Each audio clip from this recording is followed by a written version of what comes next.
Right now, on the jeans you're wearing, or the jeans folded in your drawer, there is a pocket inside a pocket. It's been there every time you've ever owned a pair of jeans. You've probably used it for a coin or a folded receipt, or nothing at all. You assume it's a design quirk, a leftover detail that nobody bothered to remove. You assume it was always that small, too small to be useful by design. And you assume that whatever it was originally made for, it doesn't matter anymore. All three of those assumptions are wrong. That small pocket has a name. It has a specific origin date, and the reason it exists connects a California tailor, a railroad disaster, and a precise timekeeping system that changed how the American West functioned. The history of that pocket is not an accident of manufacturing. It is a direct record of a specific moment in American industrial history, when workers carried a piece of precision machinery in their chest every day, and when losing track of time by as little as 4 minutes could end in catastrophe. This is object lore, where the history you never knew hides in the objects you never noticed. And the small pocket in your jeans, the one you have dismissed as useless, has been in every pair of Levi's produced since 1873. To understand why it exists, you don't start with denim, you start with the American frontier, specifically with a Latvian-born merchant named Levi Strauss, a Nevada tailor named Jacob Davis, and a problem that thousands of miners, ranchers, and railroad workers couldn't solve. In the early 1870s, the American West was a place where durability was not a preference, it was a survival requirement. Miners crouching in shafts, cowboys working 12-hour days on horseback, railroad laborers driving spikes in 100-degree heat. Their clothes failed them constantly, seams split under the strain of physical labor, pockets tore away from the fabric, garments that cost a week's wages fell apart in a month. Jacob Davis was a tailor in Reno, Nevada. In 1871, a woman came to his shop asking for work pants sturdy enough for her husband, a laborer whose trousers were tearing at the pockets. Davis had an idea. He used small copper rivets, the kind used in horse blankets and harnesses, and applied them at the stress points of the fabric, the corners of the pockets, the base of the fly. The result was a garment that simply didn't tear. Word spread quickly. By 1872, Davis was selling riveted work pants faster than he could produce them. He had the idea, but he didn't have the capital to patent it. He wrote a letter to his fabric supplier in San Francisco, a dry goods merchant he had been buying denim from for years. That merchant was Levi Strauss.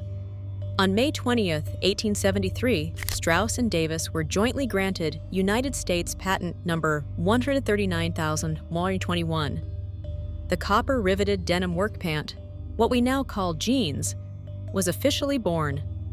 And from the very first production run, the garment included 5 pockets, 4 standard, and 1 small. That 5th pocket was not an afterthought. In 1873, a pocket watch was not a luxury item for frontier workers. It was a tool. Miners used them to track shift rotations underground, where there was no daylight to judge time.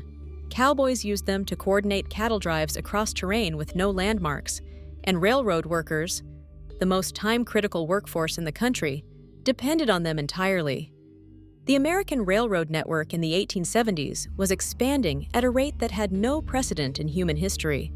Thousands of miles of track were being laid every year. Trains were moving at speeds that made coordination by visual signal impossible.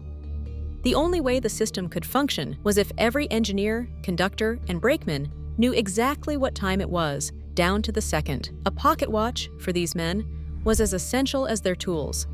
And a pocket watch without protection was a liability. Dropped in a shaft, cracked against a rail, lost in a coat lining, a damaged watch was a financial disaster for a worker earning $1 a day. The small 5th pocket in Levi's riveted trousers solved this problem precisely. It was sized and positioned to hold a standard pocket watch securely, close to the body, protected by the surrounding fabric, within reach without exposing the watch to impact. It was, from its first day of existence, a purpose-built carrying case for precision timekeeping.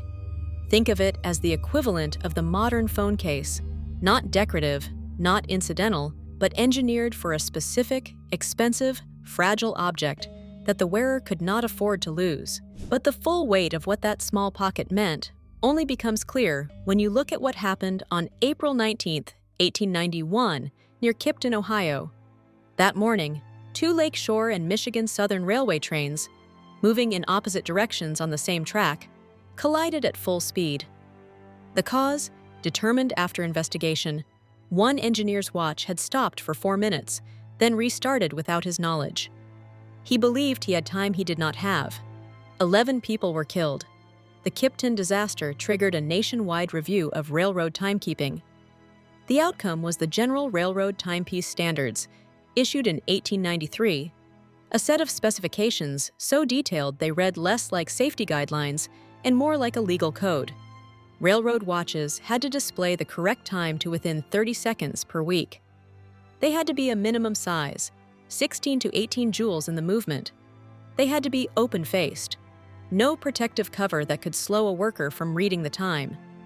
They had to be submitted to authorized railroad watch inspectors every 2 weeks for certification. And they had to be carried in such a way that they were protected from physical damage. Not in a coat pocket, not loose in a bag. Secured against the body in a purpose-made pocket, the small Levi's pocket, already present in every pair of riveted work trousers since 1873, was exactly that. For railroad workers, it was no longer merely practical. It was, in the context of federal safety standards, the correct way to carry a legally required instrument. By the 1950s, the wristwatch had replaced the pocket watch as the standard timekeeping instrument for American workers.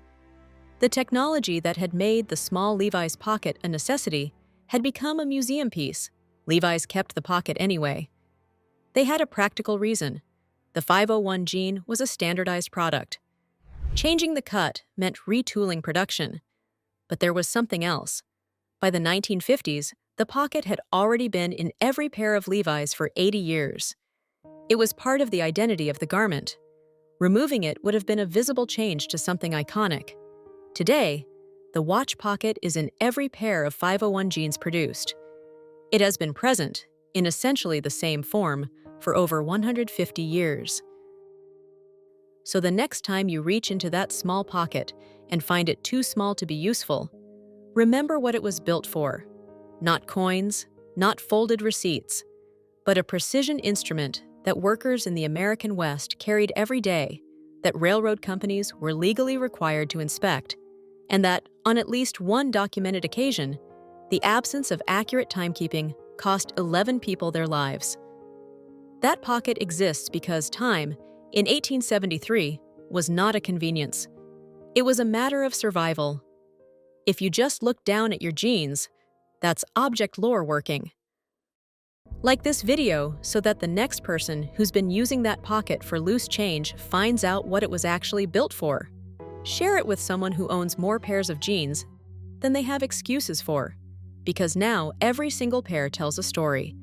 And if you want to know why the fork was once declared a tool of the devil, subscribe to Object Lore. The next object is already waiting. The history you never knew hides in the objects you never noticed. Object Lore.